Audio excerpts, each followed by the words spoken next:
안녕하세요. 비탐성에 오신 빛의 교회 지체자분들을 사랑하고 축복합니다. 기도하심으로 2022년 12월 30일 2020년의 마지막 비탐성을 시작하겠습니다. 살아계신 하나님, 오늘 2022년 마지막 비탐성을 통해 우리에게 하시고자 하시는 말씀을 주심에 감사드립니다. 우리에게 주시고자 하시는 그 말씀을 듣고 2022년의 마지막 날들을 온전히 주님께 드릴 수 있게 해주세요. 감사합니다. 예수님의 이름으로 기도드립니다. 아멘. 오늘의 비탐성의 제목은 나의 삶의 폭풍에서이며 본문은 마태복음 8장 23절에서 27절의 말씀입니다.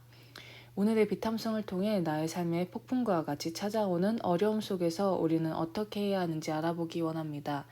특히 오늘은 수요일에 배웠던 비탐성의 본문과 함께 비교하며 오늘의 비탐성을 배워볼 것입니다. 수요일에 우리가 배웠던 비탐성은 예수님께서 물리를 걸으신 사건이었습니다. 하나하나 비교하며 배워보도록 하겠습니다. 먼저 마태복음 8장과 14장에서 제자들이 처한 상황은 어떠할까요? 마태복음 8장 23절에서 24절 전반절입니다. 예수께서 배에 오르시니 제자들이 그를 따라갔다. 그런데 바다에 큰 풍랑이 일어나서 배가 물결에 막 뒤덮일 위험에 빠지게 되었다. 제자들은 예수님을 따라서 배에 탑니다. 그런데 바다에 큰 풍랑이 찾아오게 되고 배가 거의 가라앉을 위험에 빠지게 됩니다. 그럼 마태복음 14장은 어떠할까요? 마태복음 14장 22절에서 24절. 예수께서는 곧 제자들을 재촉하여 배에 태워서 자기보다 먼저 건너편으로 가게 하시고 그동안 무리를 헤쳐보내셨다. 무리를 헤쳐보내신 뒤에 예수께서는 따로 기도하시려고 산에 올라가셨다. 날이 이미 저물었을 때에 예수께서는 홀로 거기에 계셨다. 제자들이 탄 배는 그 사이에 이미 육지에서 멀리 떨어져 있었는데 풍랑에 몹시 시달리고 있었다. 바람이 거슬러서 불어왔기 때문이다. 아멘. 이번에는 예수님이 제자들을 보내십니다. 예수님께서는 제자들과 함께 동행하시지 않으신 것이죠. 그리고 이렇게 예수님이 안 계실 때 제자들이 탄 배가 띄워진 바다에는 풍랑이 일어나게 됩니다. 마태복음 8장과 14장에서는 모두 풍랑과 같은 위험이 있었습니다.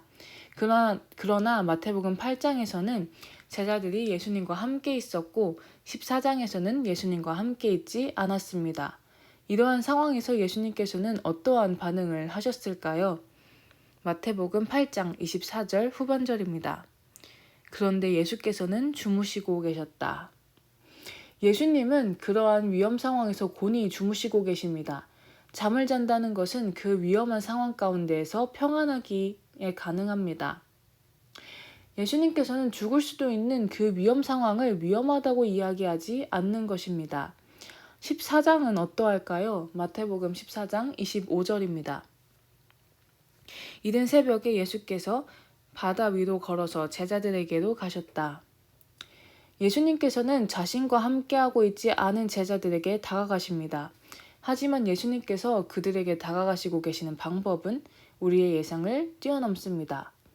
제자들이 두려워하며 위험이라고 생각하는 그 풍랑이 있는 바다를 밟고 제자들에게 오십니다. 마태복음 8장과 14장에서 예수님의 반응은 한결같으십니다. 인간의 눈으로 보았을 때 위험한 상황일지라도 예수님에게는 평안하며 그 위험을 발로 밟아 완전히 이길 수 있는 것입니다. 예수 그리스도는 이 세상의 그 무엇보다 위대하시며 강하시며 크신 분이십니다. 이러한 예수님의 반응에 대한 제자들의 반응은 또한 어떠할까요? 마태복음 8장 25절입니다. 제자들이 다가가서 예수를 깨우고서 말하였다. 주님 살려주십시오. 우리가 죽게 되었습니다. 제자들은 온몸으로 위험 상황이 아님을 보여주고 있는 예수님을 깨우며 우리가 죽게 되었으니 우리를 살려달라고 애원합니다. 내가 혼자 죽는 것도 아닌 예수님을 포함한 우리가 죽을 위험에 처해 있는데 왜 자고 있냐고 이야기하는 것이죠. 마태복음 14장은 어떠할까요? 마태복음 14장 26절입니다. 제자들이 예수께서 바다 위로 걸어오시는 것을 보고 겁에 질려서 유령이다 하며 두려워서 소리를 질렀다. 제자들은 예수님임을 알지도 못하고 두려움 속에 예수님을 유령이라고 이야기합니다. 그들의 눈에는 그 모든 것이 두려움의 존재인 것이죠. 마태복음 8장과 14장의 제자들은 어떠한가요? 둘 다 두려움에 사로잡혀 무엇이 자신을 구해줄 수 있는 존재인지도 인지하지 못한 채 그저 두려움에만 떨고 있습니다. 마태복음 8장에서 14장으로 가면서 시간이 지나고 예수님께서 하신 오병이어의 사건을 제자들은 봤음에도 불구하고 그들의 삶에는 발전이 없는 것처럼 보입니다. 또한 마태복음 14장을 동일하게 다루고 있는 마가복음 6장 52절을 보면 제자들은 깨닫지 못하고 마음이 무뎌졌다고 이야기합니다. 제자들의 모습은 예수님과 함께 살아가지만 발전이 없어 보입니다. 우리의 신앙의 모습은 어떠한가요? 예수님을 믿는 신앙의 연차는 늘어만 가지만 같은 위험 상황 속에서 두려움 속에서 마음이 무뎌져서 기도도 제대로 하지 못하며 예수님을 바라보지도 못하는 발전 없는 인생이라고 느껴지지는 않나요? 여러분의 신앙은 어떠하신가요? 혹시 나의 신앙의 시절이 늘어만 가지만 발전 없는 나의 신앙을 보고 한탄하시지는 않으신가요? 이러한 발전 없는 제자들에게 또한 우리들에게 예수님께서는 무엇이라고 말씀하실까요? 마태복음 8장 26절 말씀입니다. 예수께서 그들에게 왜들 무서워하느냐 믿음이 적은 사람들아 하고 말씀하시고 나서 일어나 바람과 바다를 꾸짖으시니 바다가 아주 잔잔해졌다. 마태복음 14장 27절 예수께서 곧 그들에게 말씀하셨다. 안심하여라 나다 두려워하지 말아라. 예수님의 이 두 말은 다르게 느껴지기도 합니다. 8장의 말은 제자들을 질책하는 듯 느껴지고 14장의 말은 그들을 위로하며 안심시키는 것처럼 느껴집니다. 그러나 예수님의 이 말은 모두 예수님과 함께면 안심할 수 있다는 것을 알려주시는 예수님의 사랑의 말입니다. 동물원에 가서 사자를 보고 무서워하고 있는 아이를 보고 그 부모가 무서워하지 말라고 내가 함께 있는 것을 알지 못하냐고 말하는 부모님의 모습처럼 예수님께서는 동일하게 두려움에 휩싸이고 발전 없는 우리에게 두려워하지 말라고 내가 너와 함께 있다고 말씀하시는 것입니다. 그럼 이렇게 예수님과 함께 할 때 어떤 일이 일어날까요? 마태복음 8장 26절 후반절입니다. 바다가 아주 잔잔해졌다. 두려움의 원천이었던 그 바다는 잠잠해지게 됩니다. 또한 마태복음 14장 32절 그리고 그들이 함께 배에 오르니 바람이 그쳤다. 예수님과 함께할 때 그 바다는 잠잠해지게 됩니다.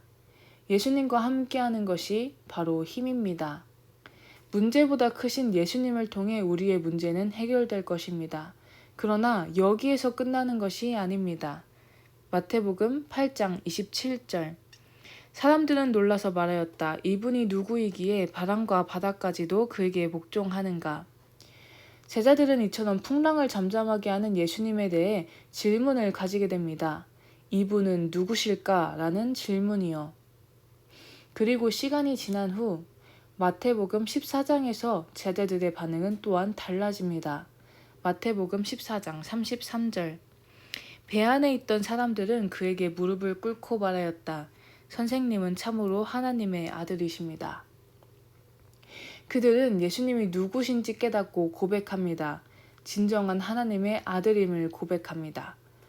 우리의 삶의 신앙의 모습이 발전 없어 보일지라도 끝까지 포기하면 안 되는 것은 하나님께서는 끝내 우리의 모습을 하나님 닮아가는 모습으로 하나님을 더 알아가는 모습으로 바꾸실 것이기 때문입니다. 물론 하나님께서는 우리의 모습 있는 그대로를 사랑하십니다. 그러나 동시에 하나님께서는 우리의 모습을 하나님의 자녀답게 발전시켜 나가실 것입니다. 우리는 그에 맞게 하나님의 인도하심을 따라 한 발자국 한 발자국 발전해 나아가야 합니다. 마지막으로 한번 정리해 보겠습니다. 우리는 폭풍의 상황이 올 때 어떻게 해야 할까요? 두 가지를 하기 원합니다. 첫째, 폭풍보다 크신 예수님을 믿기 원합니다. 우리 삶의 문제들보다 크시며 우리의 두려움의 문제를 없애실 예수님을 온전히 믿고 나아가기 원합니다. 둘째, 우리를 발전시키실 하나님을 믿고 감사하기 원합니다. 우리의 지금 신앙의 모습이 발전 없으며 두려움에 사로잡혀 있을지라도 끝내 우리를 이끄시며 우리의 삶을 하나님 닮아가도록 발전시키실 하나님을 온전히 믿기 원합니다. 또한 그 하나님께서 이끄시는 것을 온전히 받아들이며 우리의 신앙을 발전시키기 원합니다. 우리의 삶에 많은 어려움과 두려움의 시기가 찾아올 것입니다.